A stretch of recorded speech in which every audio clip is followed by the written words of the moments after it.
Most Christians get this wrong. When Jesus said, "It is finished," he didn't mean the end. Those 3 words changed everything. But what exactly was finished? Because if you miss this, you miss the heart of your faith. Stay till the end. This might change how you see everything. Part 1. Not defeat, but victory picture. This, a man hanging on a cross, bleeding, broken. To everyone watching, it looked like the end. The disciples lost hope. The crowd mocked him. Everything felt finished. But then, Jesus spoke, "It is finished." Not weakly, but with authority. The word he used was tetelestai, a powerful word, meaning paid in full, completed, accomplished. In ancient times, this word was written on receipts when a debt was fully cleared. So when Jesus said it, he wasn't saying, "I'm done." He was saying, "The mission is complete." And here's what most people miss. Jesus wasn't losing control. He was fully in control. No one took his life. He gave it willingly. That means the cross wasn't a tragedy. It was always the plan.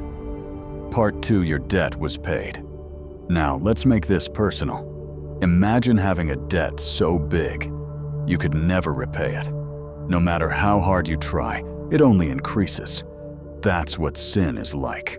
Every mistake, every regret, every hidden guilt. It all adds up. And the cost? Death. But then, Jesus steps in. Not to reduce the debt, but to erase it completely. On the cross, he took everything. Your guilt, gone. Your shame, paid for. Your record, cleared. Think about that. Everything you've ever done, placed on him. So when he said, "It is finished," he meant, your debt is fully paid. Not partially, not temporarily, completely. And once a debt is paid in full, it can never be charged again. Part 3. The old system ended before Jesus.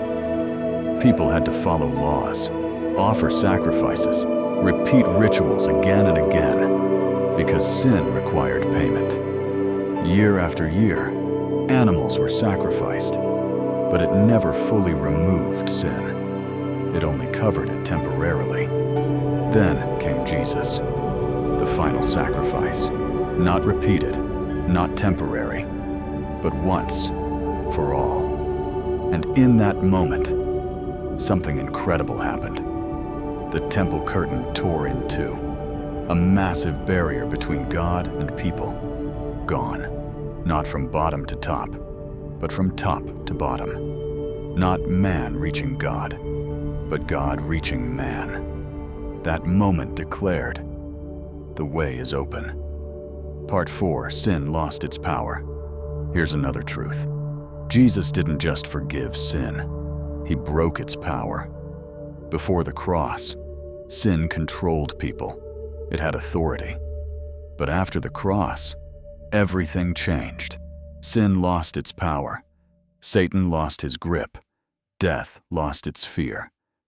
Does that mean struggles disappear? No. But it means this.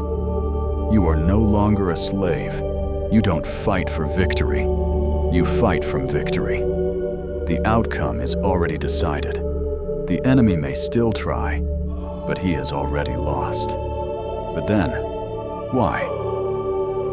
Do so many people still live like nothing has changed? Still feel guilty? Still feel distant?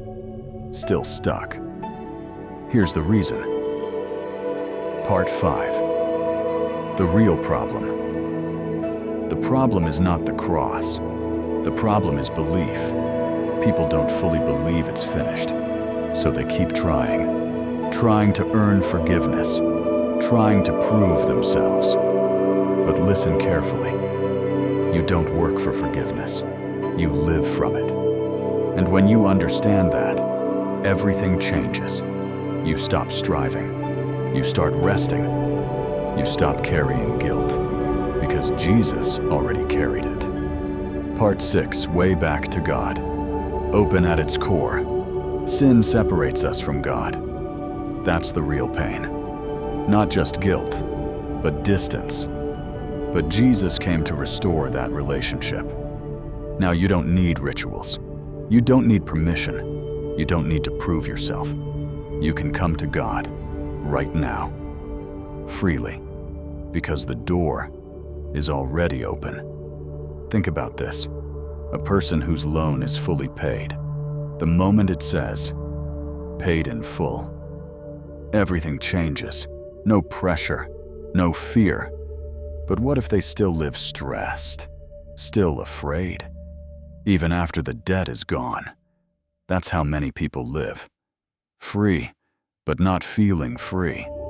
So when Jesus said, "It is finished," it wasn't the end. It was the beginning. The mission, done. The debt, paid. The enemy, defeated. The door, open. And now, only one question remains. Do you believe it? Because Jesus didn't just do it for the world, He did it for you. And maybe understanding these 3 words is where your real life begins.